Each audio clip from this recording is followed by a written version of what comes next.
Donald Trump has called on you to get out of this race. The RNC says it's time for Republicans to unify around Mr. Trump. What is your response to this apparent pressure campaign against you? This is Nimarata Randhawa, and this is a great example of how to steal money from boomers. Step 1, lie about your name, pick a new name that sounds American, and for the love of God, never draw attention to the fact that your skin is magically 3 shades lighter than both your parents and your children. Now, I'm not saying there's some Michael Jackson shit going on here. No, that's exactly what I'm saying.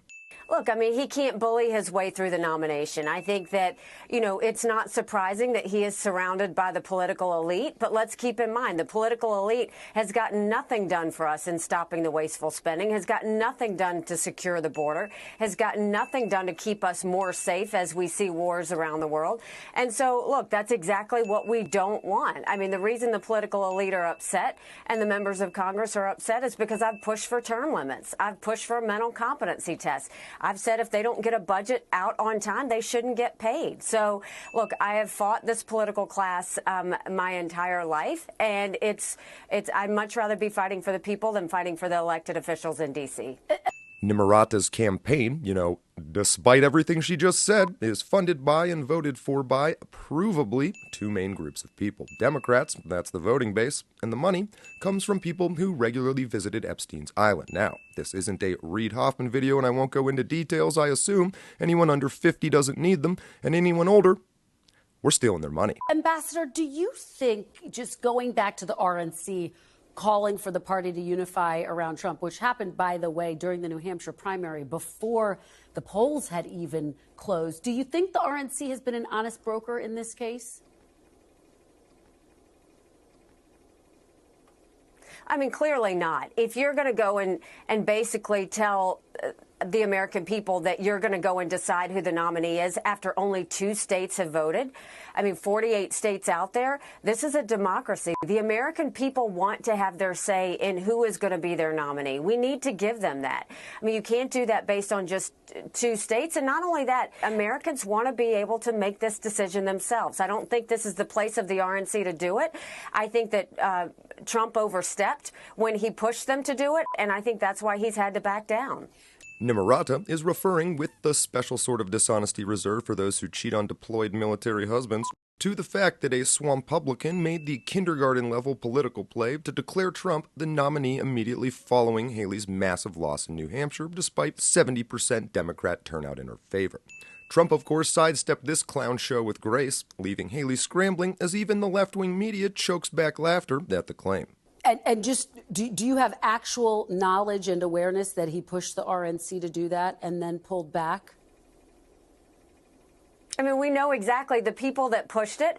This means no.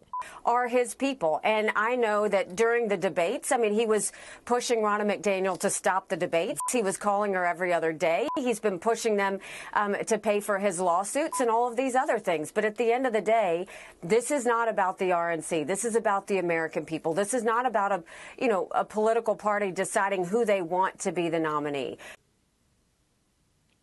What? When I ran for governor. Also, she just remembered she's not using her South Carolina accent anymore. There were 5 candidates. I was far from the nominee. I was the one, I ran against a lieutenant governor, an attorney general, a congressman, and a state senator. They did the same thing to me then. I won then. I'm going to win now. As you know, Trump has a double-digit lead in the polls. He secured the endorsement of a lot of the top officials in your state. Do you need to win South Carolina, your home state, in order to win the nomination?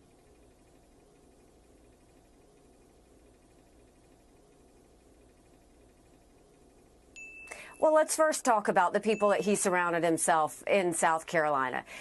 Yes, he got the endorsement of the governor, but that's the same governor that I defeated when I ran for governor. Yes, he got the endorsement of the political class in South Carolina. That's the same group that forced It's the same group that forced It's the same group that disclosed it. It's the same group that $1 billion projects. And there's no surprise there. The political surrounding him. He's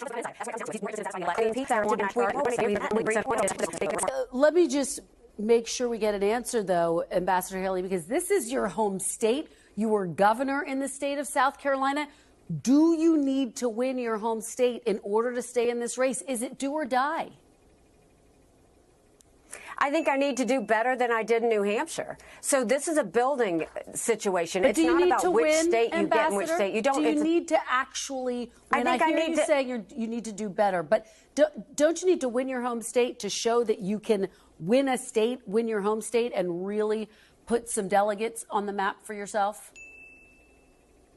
Well, we've got 17 delegates. He's got 32. I'd say that's pretty good to start. What I do think I need to do is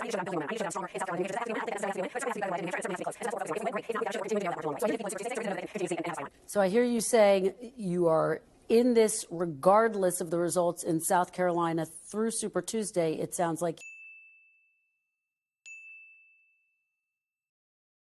Are you staying in this race in case Donald Trump is convicted of a crime, Ambassador? I've never stayed in this race because of court cases.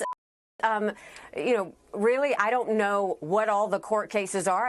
I haven't paid attention to what he's won, what he's lost, what he's fighting for, any of that. What I know is, the first one came down, and he spent a lot of time ranting about how he lost that court case. An awful lot of knowledge for someone who just said they had zero knowledge whatsoever. Convenient to know just enough to use female aggression, which is aggression with an attempt to avoid responsibility. No, did you guys hear this rumor? I didn't start it. I didn't hear it. Did you guys hear it? Did you guys hear it? Which brings us to the fourth and final, and honestly just first and only step in how to steal money from boomers. You just lie to them. They'll believe it. Just make sure those lies don't overlap in the 2 seconds of working memory they still have. You're going to make some money. Nikki gets it. Was totally unhinged, went on a rampage. One by one, we're going to keep seeing him in a courtroom and talking about revenge. He goes and says, anybody who supports me is not going to be allowed to be part of MAGA. Yeah. Then he goes and pushes the Republican Party to make him the nominee. He's insecure. These court cases are going to take him further and further away from the campaign trail. Yes or no? Are you in this race through the convention beyond Super Tuesday? Yes or no? As long as I keep growing. Skip! On Friday, a jury ordered Donald Trump to pay writer E. Jean Carroll $83 million in damages for defamation, as you know. Do you not trust the jury and their findings, Ambassador? I absolutely trust the jury, and I think that they made their decision based on the evidence. Holy shit!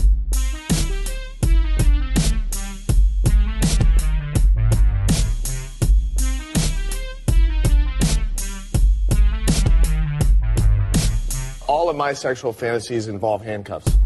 Holy fucking shit! This fucking timeline is lit all over. It's over. World's biggest Alex Joner.